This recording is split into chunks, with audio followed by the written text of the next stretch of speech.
Hare Krishna. We continue reading from Bhagavad Gita as it is. We are on chapter 6, Dhyan Yoga. We'll read from text 16. Nati ashnatastu yogosti na chekantam anashnataha na chati swapna shilasya jagrato neva cha arjuna. Translation and purport by His Divine Grace, A.C. Bhaktivedanta Swami Srila Prabhupada. There is no possibility of one's becoming a yogi, O Arjuna, if one eats too much or eats too little, sleeps too much or does not sleep enough. Regulation of diet and sleep is recommended herein for the yogis. So Krishna is telling Arjuna, he's been telling Arjuna how you can do this Dhyan Yoga process. You go to the forest, you sit alone, you find a seat, neither too high nor neither too low. You control your mind and senses. And we have been hearing that the easiest way in this Kali Yuga to fix our mind on Krishna is through devotional service. Because it's not practical for us to go to the forest and live alone. And we do not have a long life. We do not have 10,000 years or 60,000 years to live. So here Krishna is saying, don't eat too much or don't eat too little. Don't sleep too much and don't sleep too little. Become regulated in your habit. That's what Krishna is telling Arjuna. Too much eating means eating more than is required to keep the body and soul together. There is no need for men to eat animals because there is ample supply of grains, vegetables, fruits, and milk. Such simple foodstuff is considered to be in the mode of goodness according to the Bhagavad Gita. So Krishna says in the Bhagavad Gita, even the food, how different kind of food is in the different modes. Is it in mode of goodness, passion, or ignorance? So simple foodstuff like grains, milk, fruits, vegetables, all these foods are in the mode of goodness. Animal food is for those in the mode of ignorance. Therefore, those who indulge in animal food, drinking, smoking, and eating food which is not first offered to Krishna will suffer sinful reactions because of eating only polluted things. Bhunjate tetva agam papa ye panchati atma karana. Anyone who eats for sense pleasure or cooks for himself, not offering his food to Krishna, eats only sin. Krishna says that, and I think he says it in the third chapter, that those who are cooking only for themselves are verily eating only sin, O Arjuna. One who eats sin and eats more than is allotted to him cannot execute perfect yoga. It is best that one eat only the remnants of foodstuff offered to Krishna. So Krishna says, first you offer the food to me and then you eat, O Arjuna. We have to eat. We cannot say, oh, I'm not going to eat. But we are in the body. The body needs maintenance. So we have to eat.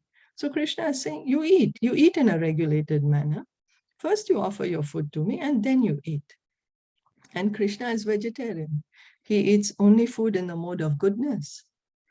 He eats fruits, vegetables, milk, and grains. And that's what he's telling us. He says, you offer this and then you eat. And in this way, you will be free from sinful reactions. And you can be fixed in yoga. Can be fixed in yoga. Therefore, only the Krishna conscious person can attain perfection in yoga practice. Nor can one who artificially abstains from eating, manufacturing his own personal process of fasting, practice yoga. So it's not that I will just make up some rules, or I'm going to fast for this and this day. Unnecessary fasting is not recommended in the scriptures. The scriptures don't say that we need to torture our bodies. No, we need to take care of the body. Fasting is recommended on days like Ekadashi, on the appearance days of the Lord. That's how the fasting is recommended. So it's not done whimsically. It's not done whimsically. It's mentioned in the scriptures.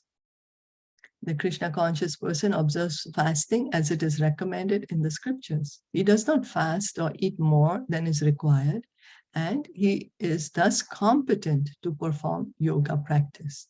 So it's not to show off that, oh, I can fast longer than you, or, the reason for fasting is that it's only on the special days, like Madhav Tithi, Bhakti Janani, Bhakti Vinod Thakur sings, that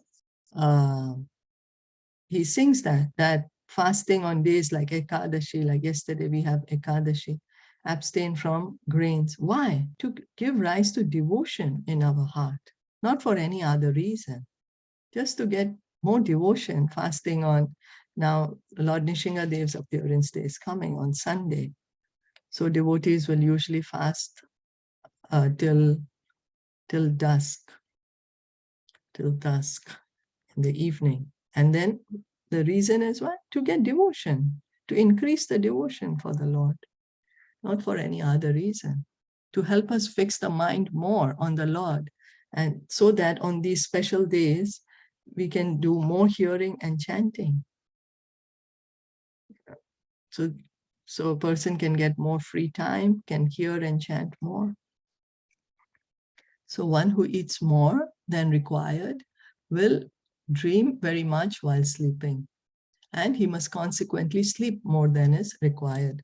So Krishna is saying, why he's saying don't eat too much? Because if you eat too much, then you will need to sleep more. One should not sleep more than 6 hours daily.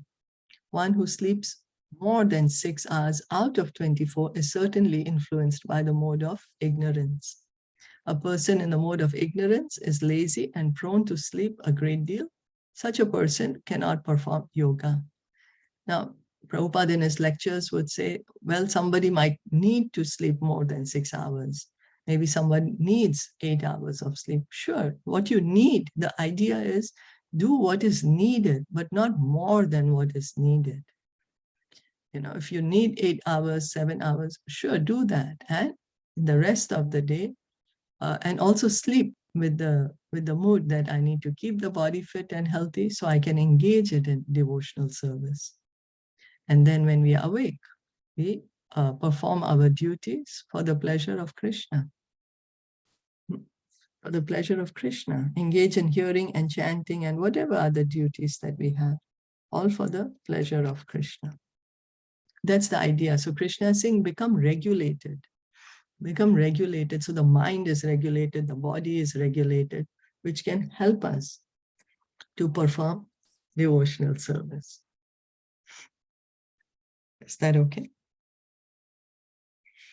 It's not easy to find a balance.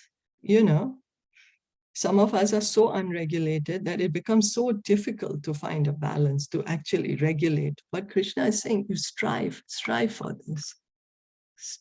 You try to do this,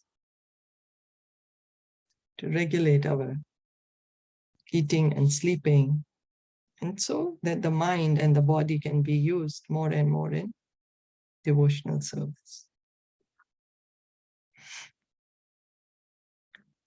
Any comments or questions? If you wanted to add anything.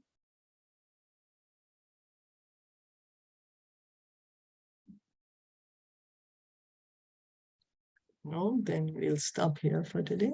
Thank you so much for listening and joining in. Bhagavad Gita ki jai, Shilpa Prabhupada ki jai, Gaur Bhakta Vrinda ki jai. Hare Krishna.